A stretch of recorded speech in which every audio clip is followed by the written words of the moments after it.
You know that way back in ancient times, they used to use words to create. Words were used to create. When we fell from grace is when we started using words to only describe things.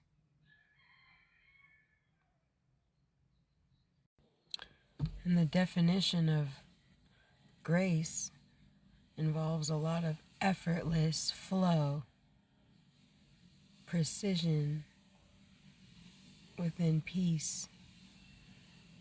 And the biblical meaning is God's favor of blessings, which are manifestations, your ability to be able to manifest.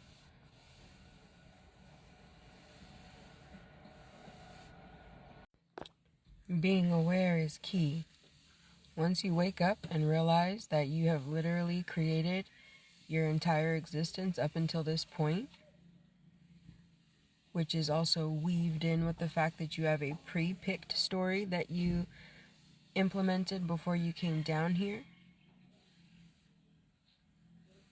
And when you become aware, you wake up the ability to be able to become conscious of your creation. And then when you see that you are actually creating, you then start to adjust your perception from the root, because it's like the subconscious that creates. So you can do all the surface, but unless you really believe underneath it all that all good things are always on its way to find you, that you're actually the one creating your situation, if there's still any part of you that believes someone else has a hand in your free will, they will. I prefer this belief. Why? Because any other belief means that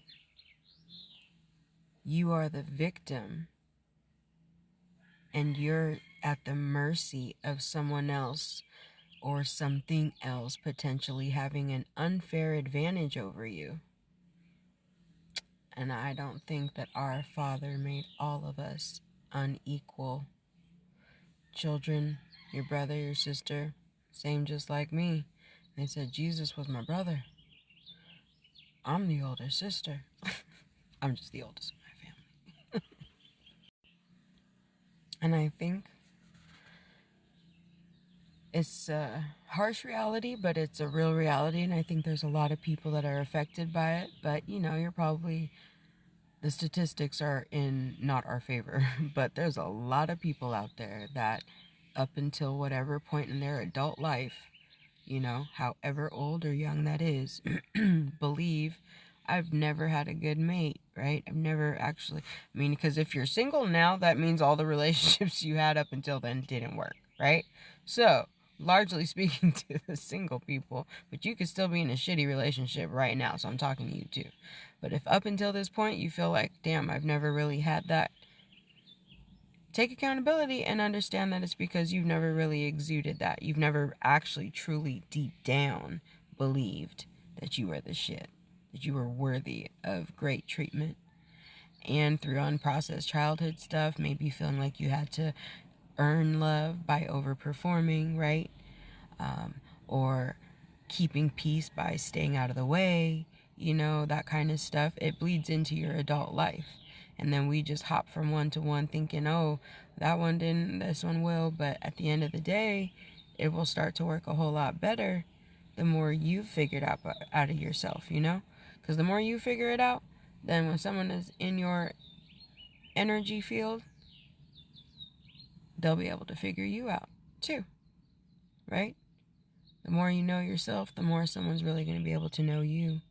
The more you really love yourself and respect yourself from everything, from what you allow your eyes to see, from what you allow your ears to hear, from what you allow on your body, your skin, your stomach, right?